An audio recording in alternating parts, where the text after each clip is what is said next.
आप सभी लोगों को मेरा नमस्कार और आप सभी का स्वागत है मेरे चैनल टॉप 5 एमएस में। मैं सौर सिंह कक्षा 10 विज्ञान और विद्युत से लेकर आया हूं कुछ चीजें, यानी ओम का नियम पढ़ेंगे, विद्युत प्रतिरोध, चालक, अचालक, अर्धचालक और इन पर आधारित 3 प्रश्नों का यानी 3 अंकित प्रश्नों का अध्ययन करेंगे। यदि वीडियो पसंद आए तो आप लाइक कर सकते हैं, प्ले लिस्ट में जाकर और बहुत सारे सवाल देख सकते हैं और अगर आपको कोई कमी दिखे तो कमेंट बॉक्स में उस कमी को लिखेंगे ताकि मैं अगले वीडियो में से सुधार कर सकूं। तो बढ़ते हैं पहली चीज में यानी ओम का नियम पढ़ते हैं। देखिए क्या लिखा है ओम का नियम। यदि किसी चालक की भौतिक अवस्थाएं, कौन सी भौतिक अवस्थाएं, जैसे उसकी लंबाई, ठीक है, और परिच्छेद का क्षेत्रफल। लंबाई का मतलब तार की एक निश्चित लंबाई ले लेंगे, ना उससे ज्यादा ना उससे कम, यानी ना बढ़ा सके ना कम कर सके।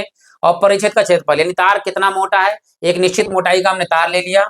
और पदार्थ यानी चालक का पदार्थ क्या है, यानी कॉपर का तार है, एल्युमिनियम का तार है या किसी और चीज का तार है, यानी उसका पदार्थ हो गया।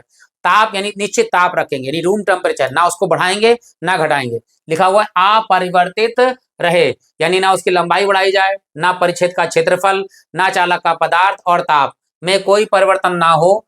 तो चालक में बहने वाली जो धारा आई है वो चालक के सिरों के बीच विभवांतर के क्या होता है, अनुक्रमानुपाती होती है।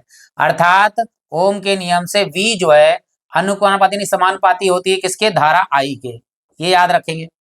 अब जब समानुपाती का निशान हटता है तो कोई ना कोई कांस्टेंट वैल्यू जो लगती है, कांस्टेंट वैल्यू का मतलब नेतांक। तो यहाँ जो नेतांक लगता है वो लगता है R। तो जो ये नेतांक है, ये जहां R एक नियतांक है जिसे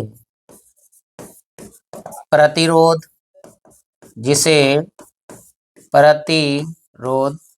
कहते हैं, ये प्रतिरोध है R।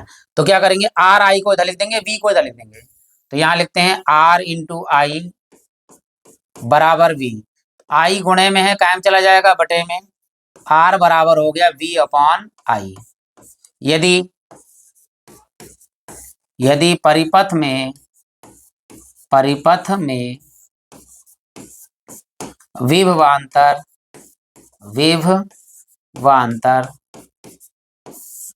V बराबर 1 वोल्ट तथा धारा I बराबर 1 एम्पियर हो तो प्रतिरोध R बराबर 1 ओम होगा और यही ओम का नियम होगा। तो लिख देते हैं, देखिए R बराबर, ऊपर V का मान कितना है 1 वोल्ट, तो V बराबर हो गया 1 वोल्ट V का मान, बटे में I का मान कितना है 1 एम्पियर। जो ये होगा वो होगा बराबर हमारे पास 1 ओम। ठीक, इसी को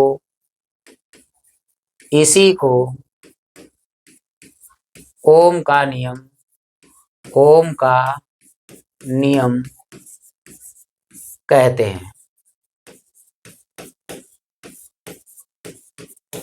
ये पहली चीज हो गई हमारे पास में। यदि वीडियो पसंद आया हो तो आप लाइक कर सकते हैं। अब बढ़ते हैं प्रतिरोध की ओर।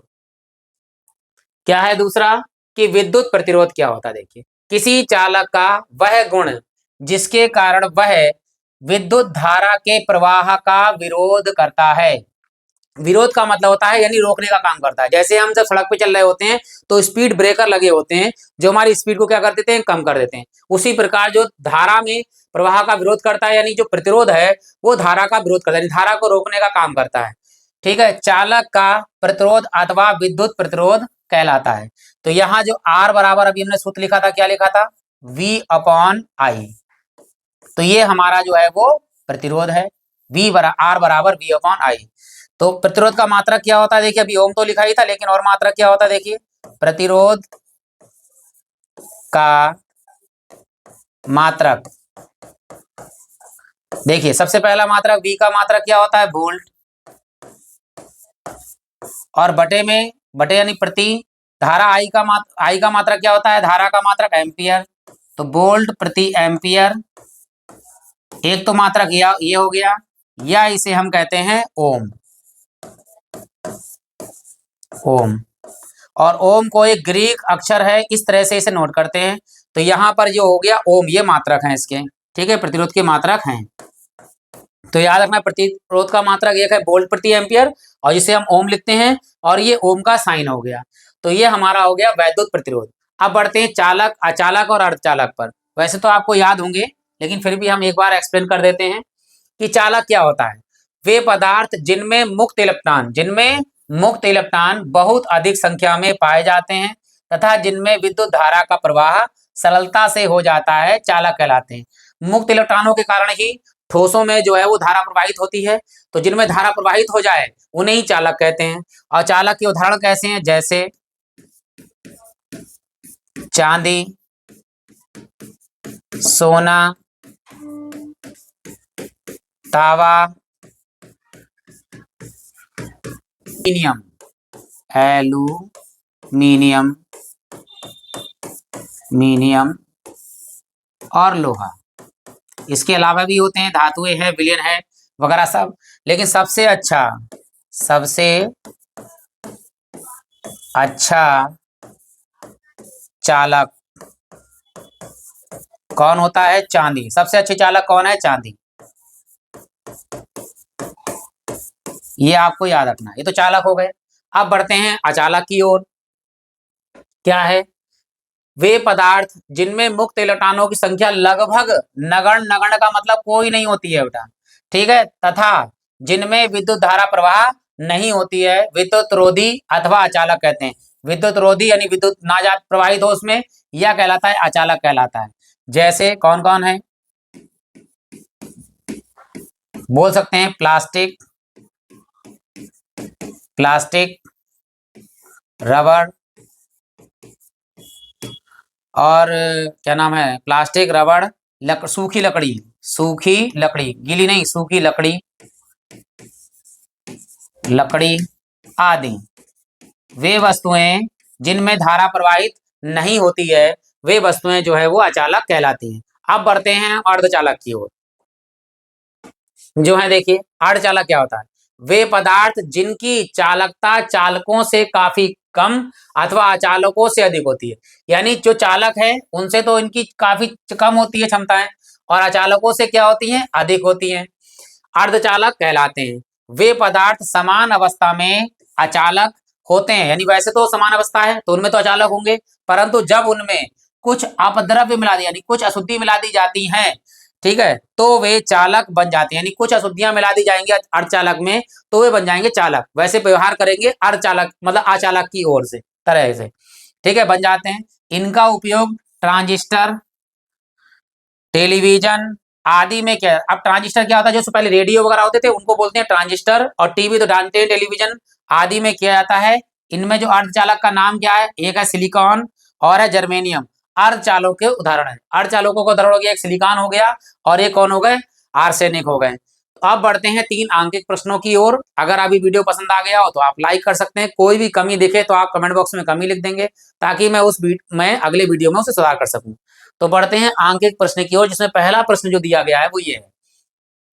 यदि एक विद्युत बल्ब के तंतु का प्रतिरोध दिया हुआ है 1200 ओम, तो यहां लिखेंगे हम, देखिए, प्रतिरोध को नोट करते हैं हम R से, बराबर है 1200 ओम। ओम को हम इस तरह साइन में भी नोट कर सकते हैं। तो यह बल्ब 220 वोल्ट, वोल्ट यानी कि विभवांतर, तो विभवांतर दिया हुआ है, विभवांतर V बराबर 220 वोल्ट। वोल्ट भी लिख सकते हैं, या इसको हम V से भी नोट कर सकते हैं। कह रहा है स्रोत से कितनी धारा प्रवाहित हुई? धारा का मान ज्ञात करवा रहा है, धारा I। हमें क्या करना है? ज्ञात करना। हम जानते हैं सूत्र, V बराबर क्या होता है? I इंटू R या R इंटू I, कुछ भी लिख सकते हैं। I का मान निकालना है तो R गुणे में कायम चला जाएगा, बटे में। तो हम डायरेक्ट सूत्र लगा सकते हैं, I बराबर V बटे में क्या लिख देंगे? R। I बराबर हो गया V अपॉन R। तो मान लगा देते हैं। देखिए V का मान हमारे पास कितना है 220 और बटे में R का मान कितना है 1200। सबसे पहले 0 से 0 तो कैंसिल कर दीजिए यहाँ पर। अब 2 से काट लीजिए, 2 एक कम 2, 2 एक कम 2 और यहाँ कटेंगे 2 छंग 12 और 0 यानी 60 आ गया। I बराबर हमारे पास हो गया 11/60 और 60 से भाग कर दिए ताकि धारा का मान हमें पॉइंटों में प्राप्त हो जाए। तो 60 से जब हम भाग करेंगे 11 को तो ये तो जाएगा नहीं, तो कोई बात नहीं, 0 लगाएंगे, 1 दशमलव लगाएंगे और यहाँ पर एक 0 बढ़ा देंगे।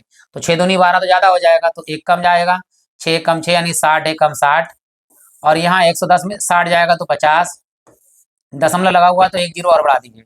तो 6 का पढ़ा पड़ेंगे आ जाए 6 अट्ठे 48, 6 अट्ठे 48 और 0 कितना आ गया हमारे पास में 500 में से 480 गया तो 20 बचेगा हमारे पास में। एक बार और लगा सकते हैं 0 तो लगा दीजिए, 6 3 18 यानी 180 फिर 20 20 लगातार 6 3 3 आता रहेगा। तो बस यही आंसर आ गया 0.18। अगर 2 अंकों तक है तो 1.8 लगा दीजिए। और धारा का मात्रक क्या होता है एम्पियर, धारा का मात्रक एम्पियर। तो ये इस सवाल का जो है वो आंसर आ गया। धारा हमें आई है 0.18 या लगभग में हम 2 भी लिख सकते हैं 2 एम्पियर। ठीक है, अब बढ़ते हैं दूसरे सवाल की ओर जो ये दिया गया। अगर वीडियो पसंद आए तो आप लाइक कर सकते हैं, चैनल को सब्सक्राइब कर सकते हैं, प्ले लिस्ट में जाकर और बहुत सारे सवाल देख सकते हैं। आगे इसमें कहा गया दूसरे सवाल में कि यदि एक किसी विद्युत हीटर की कुंडली का प्रतिरोध दिया है 100 ओम, तो प्रतिरोध लिख देंगे यहाँ पर, R डायरेक्ट लिख दीजिए 100 ओम और इसको इस तरह भी नोट कर सकते हैं, ग्रीक शब्द है। तो यह विद्युत हीटर 220 वोल्ट के स्रोत से कितनी धारा प्रवाहित करेगा, यानी विभवांतर दिया हुआ है V बराबर 220 वोल्ट, इसे हम स्मॉल v से भी ले सकते हैं। और धारा हमें जो है I ज्ञात करनी है। सूत्र हम जानते हैं, या तो हम लगा दें V बराबर R इंटू आई, हमें I चाहिए तो R गुणे में है तो कायम चला जाएगा बटे में, तो यहाँ डायरेक्ट सूत्र लगा सकते हैं I बराबर V अपॉन R, तो V ऊपर और R नीचे, तो यहाँ लगा देंगे। देखिए V का मान कितना है 220 और बटे में कितना है R का मान कितना है 100, तो 0 से 0 काट दीजिए, यहाँ 0 तो दूसरा कटेगा तो यहाँ पे क्या लग जाएगा दशमलव लग जाएगा। तो धारा हमारी I आ गई है 2.2 एम्पियर और एम्पियर को हम केवल A से भी नोट कर सकते हैं। ठीक, तो ये हमारा दूसरा सवाल भी हल हो गया। अब बढ़ते हैं लास्ट सवाल, इन तीसरे सवाल की ओर जो इस प्रकार दिया हुआ है। देखिए बढ़िया प्रश्न है, कह रहा है जब कोई विद्युत हीटर विद्युत स्रोत से 4 एम्पियर की धारा लेता है, तो धारा है हमारे पास में I बराबर 4 एम्पियर, एम्पियर को A से नोट कर दीजिए तो 4 एम्पियर हो गया। आगे कह रहा है धारा लेता है तब उसके टर्मिनल के बीच विभवांतर जो है वो कितना है 60 वोल्ट, विभवांतर V बराबर हो गया हमारे पास में 60 वोल्ट, वोल्ट को V से नोट कर दीजिएगा स्मॉल v, वोल्ट हो गया हमारे पास। आगे कह रहा है कि उस समय प्रतिरोध मतलब विद्युत हीटर कितनी विद्युत धारा लेगा, ये नई धारा पूछ रहा है। ठीक है, लेगा जब विभवांतर जो है विभवांतर नया विभवांतर कितना हो जाएगा 220 वोल्ट तक बढ़ा दिया जाए। तो याद रखना तार में प्रतिरोध यानी तार ना बढ़ाया गया है ना कम किया गया है, इसका मतलब प्रतिरोध वही रहेगा। तो पहले वाले से हम प्रतिरोध निकालेंगे और वोल्ट नया हो जाएगा लेकिन धारा भी नहीं हो जाएगी। ठीक है, केवल प्रतिरोध वही रहेगा। तो याद रखना प्रतिरोध का सूत्र क्या होता है, प्रतिरोध R बराबर क्या सूत्र होता है हम जानते हैं, V बराबर होता है R इंटू आई, आई गुणे में है कायम चला जाएगा बटे में, तो R बराबर हो जाएगा V बटे आई, तो V बटे आई। मान लगा दीजिए यहाँ पर R बराबर V का मान कितना है 60, I का मान कितना है 4, तो 4 से काट लेंगे 15 चौको 60, तो प्रतिरोध हमारे पास आ गया 15 ओम। ठीक, ओम को नोट करेंगे। हम जानते हैं जब तार में कोई परिवर्तन नहीं है तो प्रतिरोध वही रहेगा। जब पुराना तार है या तार में कोई परिवर्तन नहीं है तो प्रतिरोध नहीं बदलेगा, प्रतिरोध नहीं बदलेगा लेगा। ठीक है, तो प्रतिरोध तो वही रहेगा, प्रतिरोध R बराबर जो हमने निकाला है 15 ओम, यही रहेगा। हमें निकालना क्या है, विद्युत धारा। तो नई धारा हमें निकालनी है, नई धारा, चाहे I1 लिख दीजिए चाहे I लिख दीजिए, लेकिन हम I1 लिख देंगे क्योंकि पुराना तो I लिख दिया था हमने, तो यहाँ I1 हो गया। आगे कह रहा है कितना है विभवांतर, नया कितना है, नया विभवांतर, नया विभवांतर यहाँ V1 कर दीजिए, कितना है 120 वोल्ट, 120 वोल्ट। अब यहां से देखिए I निकालना है, तो R गुणे में है, कायम चला जाएगा बटे में, तो I बराबर हो जाएगा V अपॉन R। तो यहाँ सूत्र लगा देंगे, I बराबर यानी नई धारा I1 बराबर हो जाएगा V बटे में R। तो V1 हो जाएगा, R तो वही रहेगा, लेकिन I1 और V1 कर दिया, R वही रहेगा प्रतिरोध।